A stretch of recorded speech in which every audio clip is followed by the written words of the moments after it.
Wow, పాటను enjoy చేశారు కదా. ఇప్పుడు కొన్ని క్వశ్చన్స్ అడుగుదాం మనం మనందరికీ ఇష్టమైన హీరోని. సో ఫస్ట్ రామ్ గారి దగ్గరికే వెళ్దాం అనుకుంటున్నాను నేను. అడుగుదామా? ఏమేమి అడుగుదాం? అమ్మాయిలందరూ రెడీగా ఉండుంటారు. ఇప్పుడైతే ఫస్ట్ క్వశ్చన్ వాళ్ళ వైపు నుంచే కాదు, నా మనసులో ఇంత అందంగా ఎలా ఉంటారు, ఎలా ఇలా, ఇది క్రైమ్ కదా మరీను. హార్ట్ బ్రేక్ అయితే ఉంటుంది. ఆల్రెడీ బాయ్ ఫ్రెండ్స్ ఉన్న బ్రేకప్ చెప్పేసి మరీ ఇటు చూడాలనిపిస్తుంది. ఓకే, సో యా, అది నిజం, అది కాంప్లిమెంట్. క్వశ్చన్ ఏంటి అంటే, ఇప్పుడు ఏంటి అరుస్తున్నారు? అమ్మాయిల నుంచి అరుపులు వస్తున్నట్టున్నాయి అక్కడ.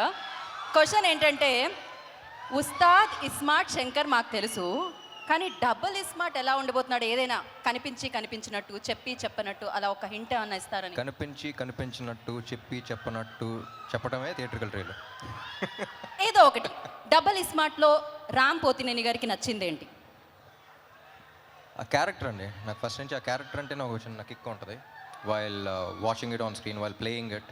నాకు ఇస్మార్ట్ శంకర్ చేస్తున్నప్పుడు కూడా even before people watched it, ఆ క్యారెక్టర్ ప్లే చేయడంలోనే ఒక కిక్ వచ్చింది. I think that's what reflected on screen. నేను అంత ఎంజాయ్ చేశాను కాబట్టి ఆడియన్స్ అంత ఎంజాయ్ చేయగలిగారు అనిపించింది.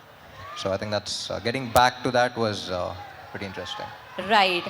ఇక పూరి సార్ దగ్గరకు వస్తే, పూరి సార్తో వర్క్ చేయడం, అది కూడా రెండోసారి వర్క్ చేయడం, అది ఎలా అనిపిస్తుంది? స్మూత్గా ఓఆర్ఆర్ మీద ఒక గేర్లో వెళ్ళిపోతున్నట్టు ఉంటుందా, లేకపోతే దుబాయ్లో డీజర్ సఫారీలో వెళ్తున్నట్టు ఉంటుందా? How it feels? పూరి గారితో లాస్ట్ టైమే చెప్పాను, అది వేరే కిక్ అది ఆయనతో చేయటం. అంతే కదా. I think it's very smooth sailing boat అనిపిస్తుంది. అంటే చుట్టుపక్కల ఎంత పెద్ద పెద్ద వేవ్స్ ఉన్నా సరే ఆయన బోట్లో కూర్చుంటే చాలా స్మూత్గా వెళ్ళిపోతూ ఉంటాం. I think it's a pleasure for any actor, him as a person, him as a director. I think he's a sweet heart and yeah, it's always ఆ కిక్ వేరు ఆయనతో పని చేస్తున్నప్పుడు. రైట్. మీ ఇద్దరిలో బిగ్ బుల్ ఎవరు అనేది మేము డబల్ ఇస్మార్ట్ రిలీజ్ అయిన తర్వాత తెలుసుకుంటాం. కాకపోతే బాలీవుడ్లో బిగ్ బుల్ లాగా సంజయ్ దా. సో ఆయనతో వర్కింగ్ ఎక్స్పీరియన్స్ ఎలా అనిపించింది రామ్ మీకు?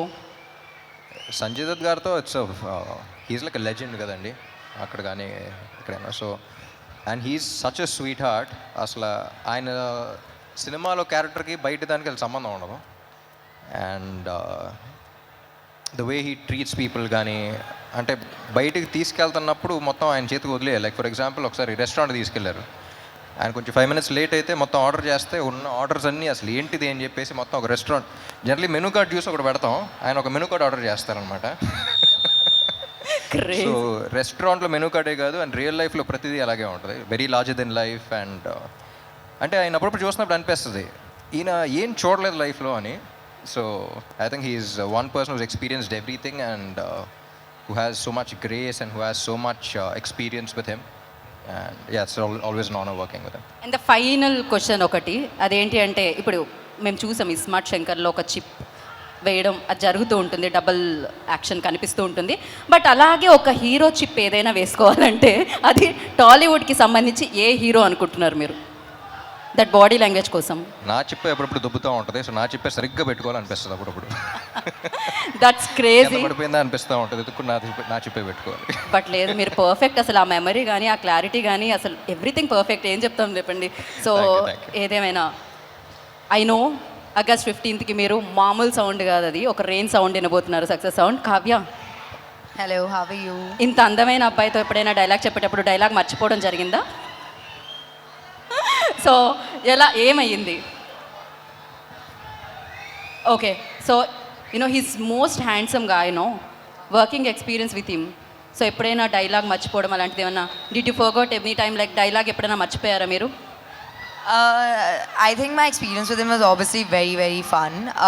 I didn't forget a dialogue, but we used to laugh a lot on set, like crack a lot of jokes and stuff like that. So I think we wasted time on that only. We just like simply talking and laughing around. But I don't think I forgot any dialogues as such. But yeah, he's very fun to work with and very easygoing. And Okay. I had a blast. This all thing like పాజిటివ్గా వెళ్తుంది కదా, మేమర్స్కి ఏమీ content దొరకట్లేదు. Would you like to tell us something naughty thing about Ram? ఏదైనా ఉందా? I don't know any naughty thing about okay it. He's very calm and cool. Very calm, cool, nice, fun, jokey. Okay Yeah. ఇప్పుడు మనం very naughty person దగ్గరికి వెళ్దాము. Most naughtiest person. అక్కడ వేదిక మీద అడిగాను క్వశ్చన్ ఆల్రెడీ. కంఫర్టబుల్గా ఉందా అండి కాస్ట్యూమ్? నాకా చాలా కంఫర్ట్గా ఉంది. Okay okay. సో పూరి గారితో మీరు చాలా సినిమాలు వర్క్ చేయడం జరిగింది, డిఫరెంట్ డిఫరెంట్ క్యారెక్టర్స్ చేశారు. బట్ ఈ సినిమాలో ఏంటి ఆ యూనిక్ రోల్? ఎలా? టీచర్ చూసాం కదా, ఎలా ఉంది? అదిరిపోయింది. దాని గురించి మామూలుగా ఏం లేదు. చెప్తాం? ట్రైలర్ అదిరిపోయింది. యా. సో ఆగస్టు 15వ తారీఖున థియేటర్లో మనకి డబుల్ స్మార్ట్ ఏంటనేది తెలుస్తుంది. రైట్, ఇంకెళ్ళిపోదాం వేదిక మీదకి. సినిమా బోలేగా, సినిమా మైనే బోలేగా, సినిమా బోలేగా. बोलेगा बोलेगा एकदम బ్లాక్ బస్టర్ కే సాత్ బోలేగా. సో మరి ఆలస్యం చేయకుండా ఇప్పుడు స్టెప్ మార్ అన్న పాట మీద పర్ఫామ్ చేయడానికి గ్లోబల్ డాన్స్ టీమ్ వచ్చేసేయండి అమ్మా. నేను మళ్ళీ మధ్యలోకి వచ్చి మిమ్మల్ని పిలవడం ఎందుకు, మీరే మధ్యలోకి వచ్చేసేయండి డైరెక్ట్గా.